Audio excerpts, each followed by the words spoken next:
The armies of Ayodhya were mobile before the sun had risen more than a double hand's breadth above the eastern horizon.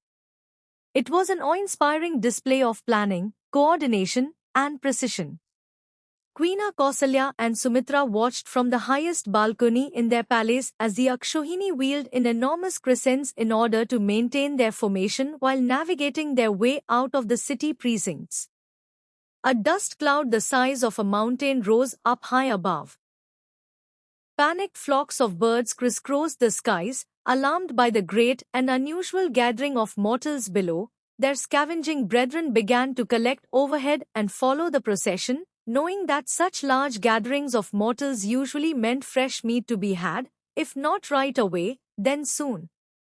Mortals rarely collected together in such vast numbers without great violence and numerous casualties resulting.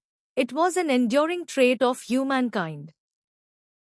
The Exodus itself was an awe-inspiring sight, the immaculate uninterrupted movement of procession after procession belying the enormous drilling and discipline that made such efficiently coordinated movement possible. The great contingents took all day to exit the city, the supply trains bringing up the rear departing only in the late afternoon.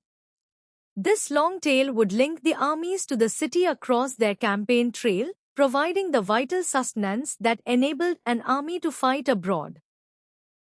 More wagons would be added as required. Ayodhya was capable of supplying, feeding and maintaining a warring force still as far away as 300 yojanas.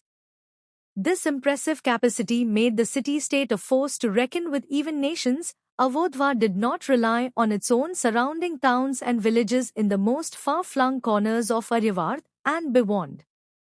Unlike other, self-sufficiency had been to enable it to withstand a prolonged invasion to fulfill its needs. It was entirely self-sufficient. The original reason for this and multiple sieges. Today, that same self-sufficiency was being used for the exact opposite purpose, to enable Ayodhya to supply and maintain a force that ventured outwards aggressively. A system created for defense perverted and used to perpetrate offense, Kausalya said sadly. I wonder what Dasa would say if he were here to see this. Sumitra put her hand reassuringly on the Queen Mother's shoulder. Dashratha might not have been as averse to it as we are, Kausalya. Remember, he was a man of war. He believed in resolute action. Kausalya sighed. You are right. That's why it's pointless to speculate on what the dead would have said or felt with regard to things now. But I can say this with certainty, I do not approve of what is happening today in Ayodhya. I do not approve at all. Sumitra nodded. Neither do I. It is a monstrosity. A terrible misuse of power. If only we could speak to our sons and try to make them see how wrong this is. Words cannot resolve every problem, Sumitra. For too long now, I have begun to feel as if everything I say to Rama has been falling on deaf ears. Or blocked ears, at least. It is as if he sees my point of view perfectly, knows exactly what I mean to say, but does not feel it is even worth the effort to debate it with me. He simply accepts it silently and discards it later like a garment that does not fit. If only he would argue, at least, debate the issues at stake, I believe he would be compelled to see reason. But when a man turns himself to stone as Rama has done, he feels no need to bother with intellectual debate.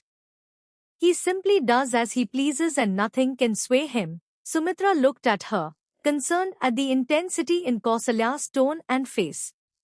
You make him sound like a tyrant. Kausalya shook her head. Not a tyrant, no. But yes, if a king, however powerful, does not use his power to serve, to build, to create and starts to use the power instead to destroy, attack, bring down, then what difference between that king and a tyrant? I fear that Rama could well become one if he continues uninterrupted upon this present path. You know how quickly and easily absolute power corrupts even the most idealistic mind. For all his fine qualities, Rama today is not the Rama he was 10 years ago when he returned from Lanka, or the Rama who left us 14 years before that. He has changed so much. Or has been changed. Kausalya nodded, turning away from the bird's eye view of the endless rows of infantry, chariot regiments, elephant regiments, cavalry and other units wheeling and proceeding out the gates of Ayodhya. Already the sun was risen high and the dust cloud churned up by the departing army had all but obscured the southern sky, as vast and wide as a mountain range that must surely be visible across most of the Kosala nation. Or has been changed. By time. By experience. By the inevitable alterations that age and circumstances impose on us all. But also, I fear, by bad advisers. That is what concerns me most of all. The fact that Rama may be falling prey to the warmongering hawks who seek only one way forward for Ayodhya, for all Aryavarth. What is that term they use now, Sumitra? Republicans. After the idea of forming a republican nation that will be self-governed by the people through a democratic process. Yes, republicans. A fine ideal. A lofty purpose. But often a murderer will pretend to be a patriot in order to justify his killing spree. Some thieves will proclaim themselves levelers of wealth and friends of the poor to gain sympathy for his cause. So also a war-thirsty group of tyrants who seek only their own aggrandization and self-benefit will pose as benefactors of society in order to go about their selfish business with the full approval and consent of the very people they exploit and abuse. Republicans. Supporters of democracy, peacemakers, they come in many guises but always with the same purpose, to enrich, empower and aggrandize the few at the expense of the many. Beware the king who cries out that he only serves his people while secretly taxing them to death and filling his private coffers with gold and public dungeons with dissenters. I would much rather have a king who was less rich, less powerful, less feared, but greatly loved, with a richer public, happier citizenry. Sumitra gestured at the wheeling hordes below. The sound of the armies moving out was so loud, it sounded as if they were in this very balcony, tramping and marching and yelling orders. And you believe this is what Rama's advisers are up to? Why they convinced him to undertake this Ashwamedha Yagya? Yes and no. The Ashwamedha Yagya in itself is a ritual every Arya king undertakes from time to time. It is a ceremonial, symbolic act. Dashratha conducted it once, and I, as his queen at the time, performed the yagya. But this, she waved a hand in disgust, this is no ceremony or ritual. This is a war campaign. A carefully planned, orchestrated, mounted, financed, and managed campaign to spread Ayodhyan rule from one corner of the subcontinent to the other. No king ever sent forth an army of this size after the Black Horse. There is only supposed to be a symbolic force of riders following the horse, ensuring that none captures it and thereby symbolically challenges the authority of the king. But an army of this size? She shook her head. An army of this size can only be intended to crush, trample, roll over the countryside, leave a swath of death and destruction in its wake.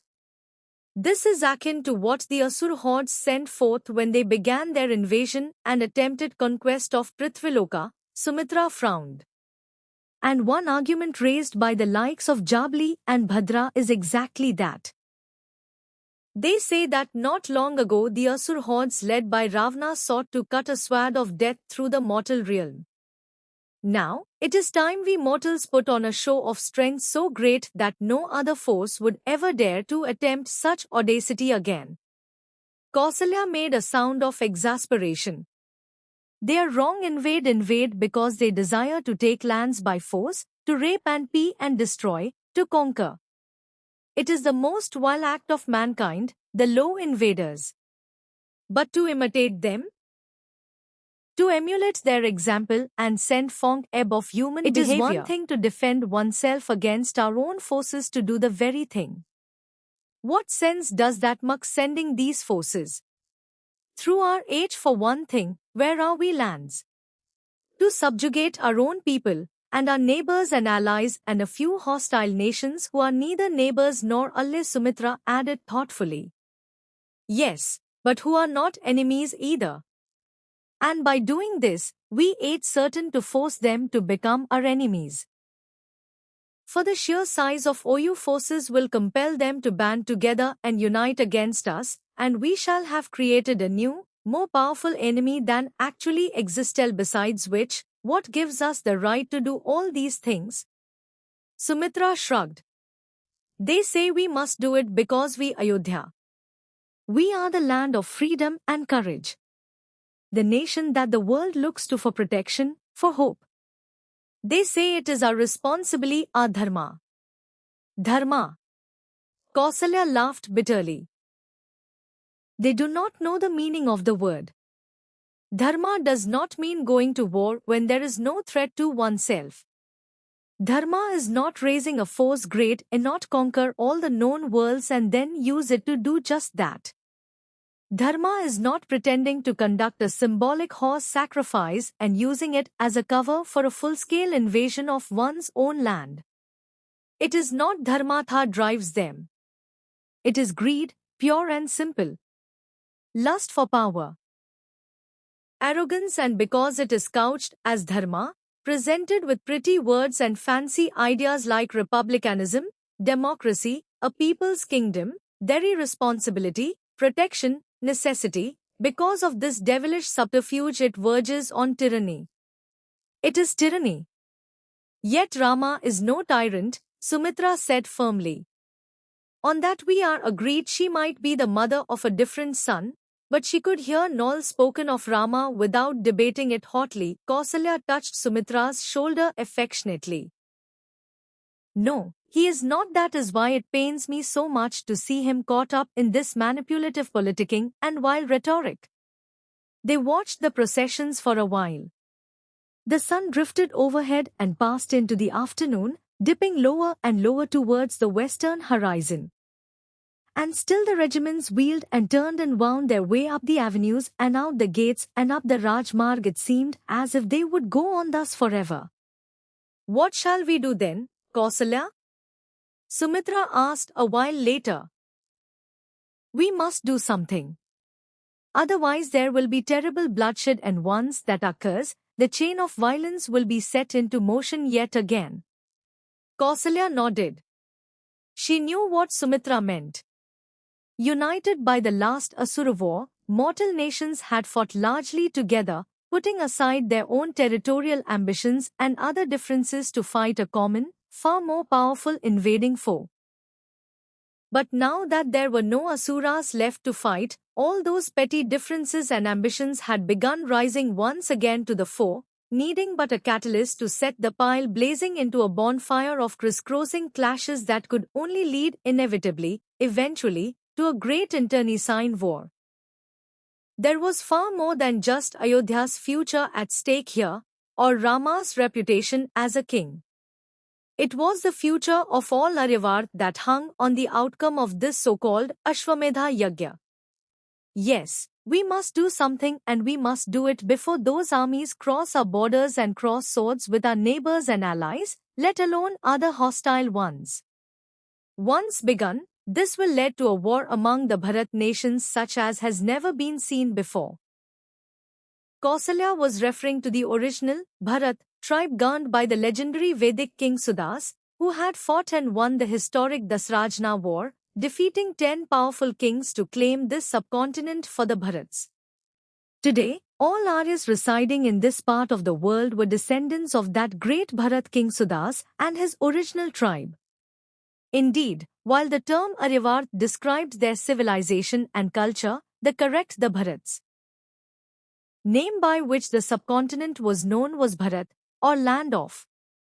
A Mahabharat, said Sumitra, using the Sanskrit word, when the word war was implied contextually. A great war of the Bhara nations. Yes, Kausalya said, a Mahabharat. And once that happens, then it will be not just a great war but the greatest war of all time.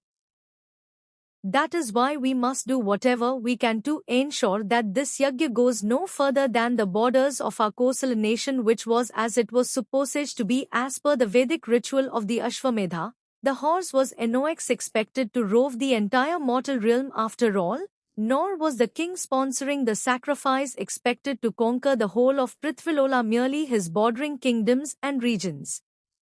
Yes, Kausalya, Sumitra said, agreeing wholeheartedly, but what can we do? How can we stop it? How can anyone stop it? More importantly, who can stop it now? Kausalya shook her head sadly. I do not know, Sumitra. All I know is someone must. They sat in silence then, watching the last of the army regiment exit the city gates. And Sumitra thought to herself how much of Rama's strength, his resoluteness, his determination came from this woman, his mother. Now that Rama was older, approaching middle age, she could even see the similar line of their features clearly. The spiritual likeness was even more striking. If there is a way to set things right, she thought, then surely Kausalya will find it. If he is now an emperor, then she is the emperor's mother.